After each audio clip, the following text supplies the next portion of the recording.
Ito yung dalawang ibon na hinarvest natin kanina. Mukhang pareho pero magkaiba ng mutation. Pansinin nyo po yung kanilang likuran saka yung flight feathers. Yung isa sa kanila medyo may gray. Ayan o, may gray yung flight feathers. Yung isa wala. Ayan o, light lang yung kulay. Ayan o, yung flight feathers nila magkaiba. Yung nasa kanan, yung gray, ay ano po yan, dilute. Opaline pale, Parblo opaline pale palo dilute. Yung isa naman, Cremino opaline, sa kaliwa.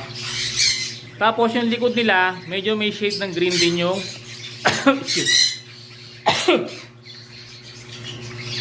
yung pale palo, medyo meron siyang pagka-green sa likod. May konting bahagyang shade ng green. Ayan o, medyo may dark ng bahagya kumpara dun sa Cremino opa, yung ino. Hawakan ko para mas makita nyo. Ito yung pale palo, par blue, opaline, dilute. Ayan o, grayish siya.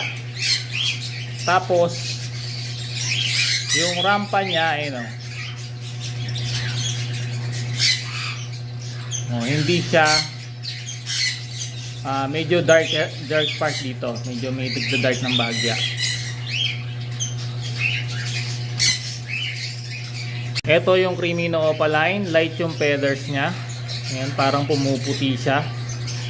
Tapos yung balakang niya mula dito hanggang dito para pantay yung kulay.